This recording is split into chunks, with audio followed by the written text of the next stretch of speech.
Hello YouTube, this is Goddard Radio Moscow here again with another beer review. Now for this one I want to return to the Bavaria region of Germany and visit one of the world's most famous breweries, and it's one of my personal favourites as well. So today I have for you the Weihenstephan Pilsner beer. Now you're probably more likely to associate the Weihenstephan name with their famous Hefeweizen or Weiss beers, however you want to call them, but I didn't even know they did a Pilsner until recently, so I'm interested to see how Weihenstephan does with brewing a different style. I've heard good things about this one, so I expect it'll be good. But anyway, usually with my videos I take you through the history of the brewery, so I'm going to do that now for the Weihenstephan Brewery, but if you're simply interested in the tasting of this beer, then please feel free to fast forward towards the last few minutes of the video and you'll catch that particular segment.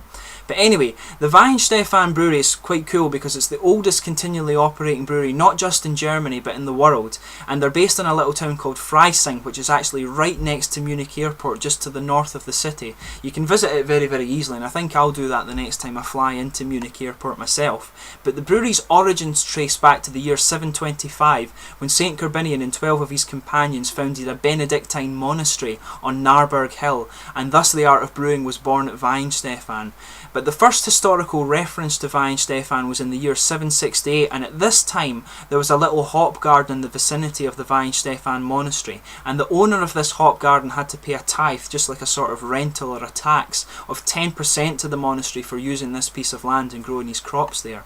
But in 955, the Weihenstephan monastery was plundered and destroyed by Huns. Incidentally, it didn't say where they came from, but this laid the foundation for a tradition of the Benedictine monks of having to continually reconstruct their brewery and monastery over the next few centuries.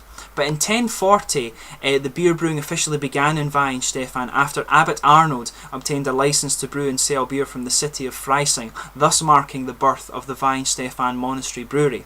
But between the year 1085 and 1463, the Weihenstephan monastery didn't really have much luck at all. It burned down a total of 4 times, it was destroyed or depopulated by 3 different plagues and various famines, and there was also a great earthquake which destroyed it as well. And this followed in the tradition of the tradition set by the Huns who plundered it in 955. Now this was done by Emperor Ludwig the Bavarian, and he destroyed the monastery in 1336, and then this was repeated by the French and Swedes during the 30 Years' War, and then by the Austrians during the Spanish Succession. The monks, however, didn't give up, thankfully, and they went on to produce some of the best beer in the world, in my opinion, but they continued to rebuild their brewery time and again, even managing to refine their brewing art. But in the year 1516, Duke Wilhelm IV of Bavaria issued the Bavarian Purity Law. You'll probably have heard of this, but this meant that only barley, hops and water could be used in Bavarian beer. And the brewery say that this had a major influence on their brewing style. So this is it's quite cool actually, because as I say, they've given the world some of their best beer going. But the Weihenstephan monastery was actually dissolved in the year 1803 during the course of secularization, and the possessions and rights of the brewery were then transferred to the Bavarian state, but the drinkers of Weihenstephan continued to be loyal to the company, and they drank the Weihenstephan beer under the secular supervision of the royal holdings at Schleißheim. Now in 1852, the Central Agricultural School moved from Schleißheim to Weihenstephan, taking with it the Bavarian brewing students, and in 1895 the school became an academy and then was elevated in 1919 to the University for Agriculture and Brewing. Then in 1930 it was incorporated into the Technical University of Munich, a very famous and a very good university in Germany, one of the top 4 I believe actually. But thus Weihenstephan developed to be the centre of world brewing technology, a fact that did massive favours for the reputation of the Bavarian State Brewery of Weihenstephan. Now in 1921 the brewery became known as the Bavarian State Brewery of Weihenstephan, as I just mentioned there, but since 1923, as you can see on the label, they use the Bavarian State seal on their brand markings. But anyway, the other Weihenstephan beers include the Crystal Weiss beer, which is one of the more famous ones you're more likely to have heard of. This is the green labelled one, a filtered Weiss beer. They have the Hefeweiss beer, which is the blue label unfiltered version. Hefeweiss beer Dunkel, which is a dark wheat beer. Hefeweiss beer Lich, which is the light wheat beer. I'm sorry if my pronunciation there was wrong, but they have the Corbinian as well, obviously named after the saint who founded the brewery, which is a double bock. They have the Original, Original, which is a Munich style Helles, Tradition, which is a Dunkel lager, one of the ones I've reviewed. They have Oktoberfest beer, which is a Marzen, and they also have Winterfest beer, which is a Saison beer. And in addition to this, they also do a Radler, and they do Original and Hefeweiss beer in non-alcoholic variety. So there's a lot of different beers you can choose from the Weihenstephan brewery, and I'm going to gradually do these over time, and then I'll do a brewery review video at the end of that. I'm quite looking forward to being able to do that for you. But this one is a 5.1% German Pilsner beer, as you have probably guessed by the name Pilsner, but it's bottom fermented, and it uses Perle and Taurus hops from the famous Hallertauer region in Germany, where a lot of German breweries bring their hops in from. But I'll just let you have a little look at the bottle and the bottle art and cap for this one. As you can see, as I mentioned, there's the Bavarian state seal on here. This one says Premium Bavarian on the top, and then it says the oldest brewery in the world on the bottom, and it has the different monks and things on that there. As you can see, it has the year 1040 just up here on the side of the label. I'm not sure how well you can see that. The camera doesn't seem to focus in very well on the different beers, but yeah, as you can see, just for those of you interested in the bottle cap, it has the Bavarian state seal on it with Weihenstephan as is normal. But anyway, let's get this guy out and get on with the tasting of this beer. Quite excited to try the Pilsner. I've heard good things about it, as I mentioned earlier. There we go. Bit of smoke coming off it just as I take it out of the bottle. Now, as expected, it's pouring to be a very, very pale kind of golden straw colour. Just whirl this up a little bit. Give it a bit more of an aggressive pour and get some nice German head on that one. Okay, so there you are. As you can see, very, very pale golden straw colour, typical of a German Pilsner beer. There's a nice sort of frothy, bubbly head on this one. It's actually got a fair little bit of nose to it, I have to say.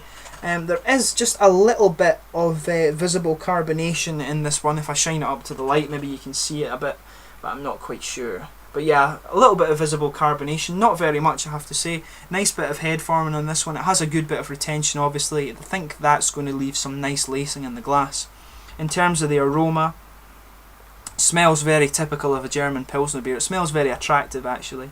But the thing I'm getting off this, I'm getting the grainy malts, some breadiness. There's a little hint of roasty character to it. The hops in this one actually are kind of quite faint. It's more of a sort of grainy and grassy aroma that I'm getting from this. Maybe just a little hint of floralness actually. It's a very attractive smelling German Pilsner. It's got a nice bit of sweetness to the aroma as well.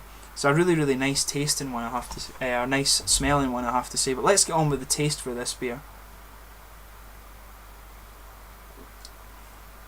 Now that's a really nice Pilsner, I have to say.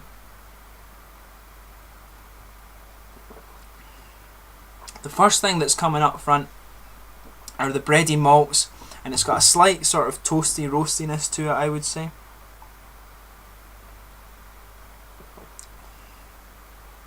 The hops are coming in just a little bit later on. The hops are actually kind of fairly mild in this one, I would say.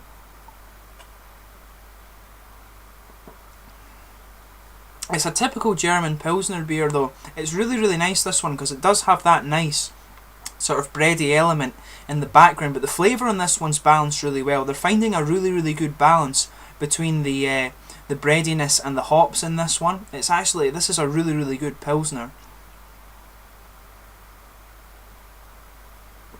But as I said, the bready malts come up first, then you've got that slight little bit of roastiness, and the hops come in, and these remain till the finish, I would say.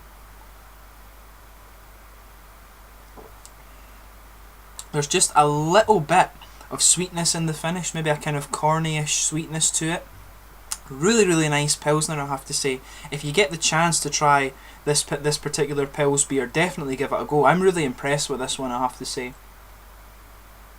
In terms of the mouthfeel, it's very light bodied, but there's a good level of carbonation in this one. It actually doesn't look like it has so much, but it does have quite a nice little bit of carbonation in it, I have to say.